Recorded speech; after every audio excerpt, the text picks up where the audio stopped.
Hello there, this is Miriam Claire, and I'm here with you guys on another video, as you figured out already. And this particular video is about boundaries and why they are important, especially when it comes to relationships. So to start out, I'm going to talk about what are boundaries in terms of relationships. Boundaries are the end of myself and the beginning of another person. It's not something that you can necessarily see in the physical realm, although there are certain communications and body language, tones of voice, certain stances that can indicate a boundary. It's a learned art, I would say. And so some of the things that exist within my boundaries are my actions, my feelings, my thoughts, my property, what I own, my views, my perspectives, my beliefs. These are things that exist within myself and within my boundary.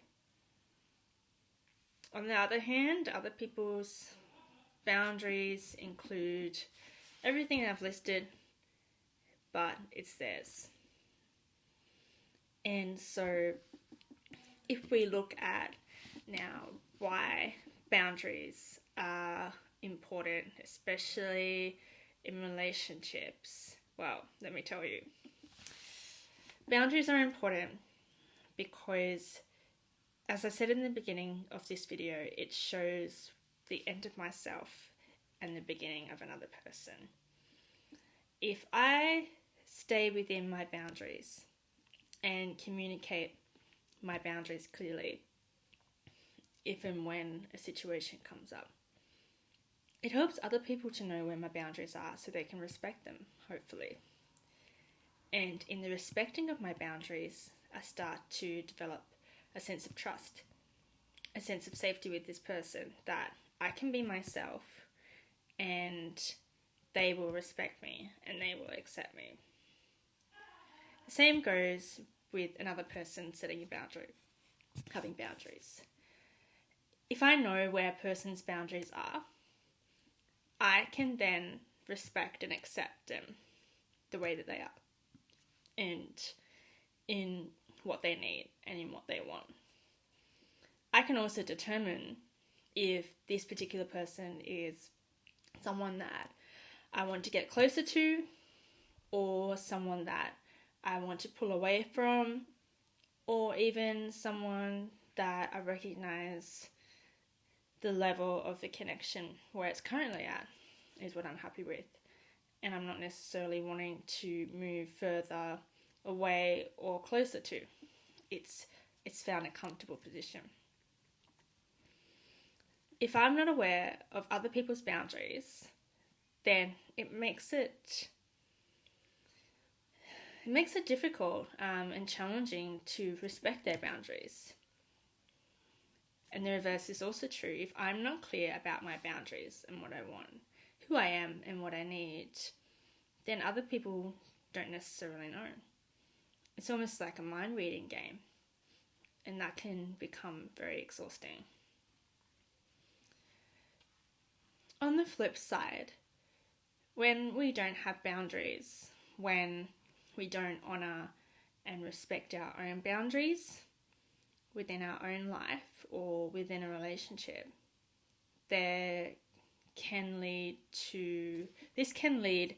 to feelings of resentment, of feeling scared, of feeling hurt, feeling unsafe, because if I'm not aware of my boundaries and I'm not then communicating them, then other people aren't going to know how far they can go with me.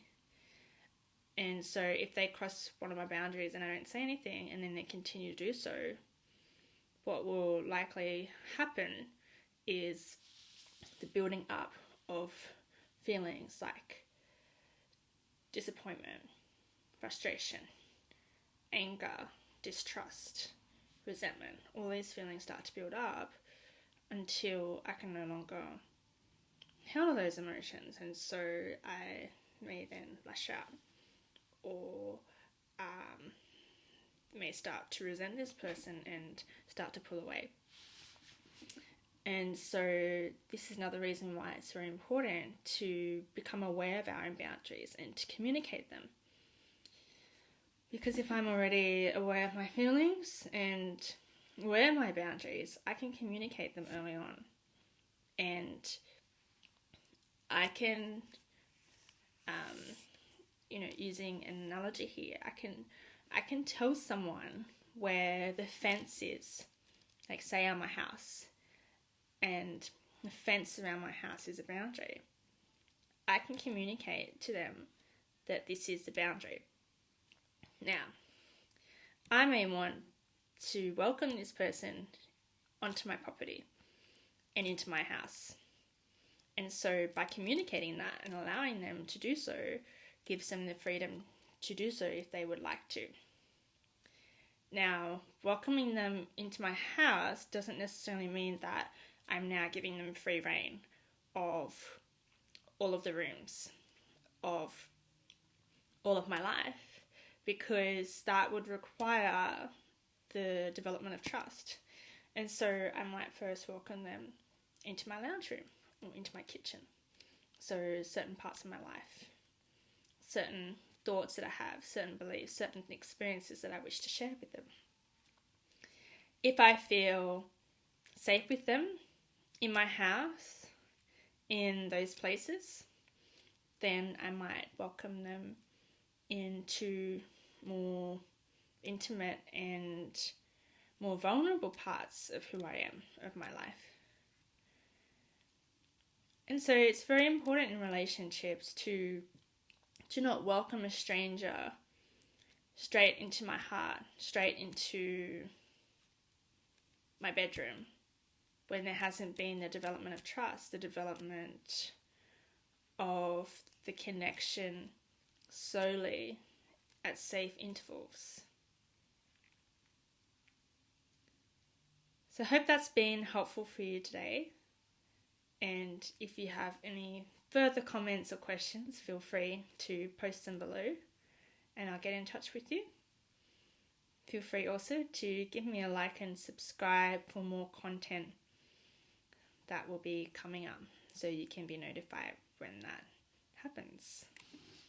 Alright, well, thanks for tuning in and all the best with your relationships.